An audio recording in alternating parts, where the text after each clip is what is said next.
Bienvenue sur Page à Page et merci d'être au rendez-vous pour un nouvel épisode. Plus de 200 ans se sont écoulés depuis la publication du roman Frankenstein.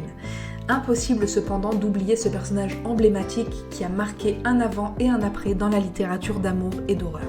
À travers une narration soignée et pleine de ressources littéraires, l'auteur nous raconte l'histoire d'un monstre et de son créateur, et toute l'histoire qui en découle en défiant les limites de la nature. Malgré sa grande importance, il est néanmoins possible aujourd'hui d'avoir une vision déformée du roman en raison du grand nombre de versions, réinterprétations, films, séries et variations ayant été réalisées. C'est pourquoi nous vous proposons un petit résumé afin que vous puissiez tenter de saisir l'intégrité de ce repère littéraire. L'histoire de Frankenstein commence par une structure circulaire dans laquelle le narrateur est un personnage externe nommé Robert Walton. Celui-ci nous raconte sa rencontre avec un médecin nommé Victor Frankenstein.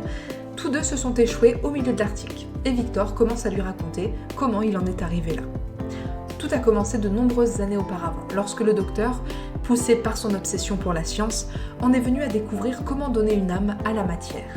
Partant de là, il a entrepris de créer un être à partir de cadavres. Et ce fut un succès. Mais le médecin n'est jamais parvenu à donner un nom à sa créature. Révulsé par son apparence, il est tombé malade et l'a tout simplement abandonné. Un peu plus tard, alors qu'il se rend à Genève dans l'intention d'épouser sa belle cousine, des cas étranges et des crimes se produisent autour de lui. Il s'avère que c'est en réalité la créature qui le cherche.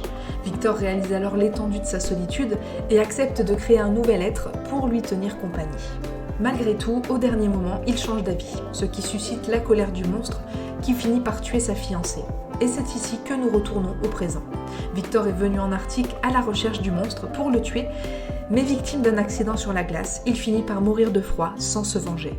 Peu de temps après, c'est la créature elle-même qui vient à sa rencontre. Et le voyant mort, elle se sent soudainement complètement seule au monde et finit par se suicider. Et c'est tout pour ce résumé court de Frankenstein de Mary Shelley, merci de l'avoir suivi.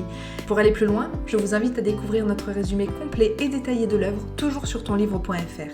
Et si vous avez aimé ce programme, n'hésitez pas à nous laisser la meilleure note et à vous abonner pour accéder à tous nos futurs épisodes.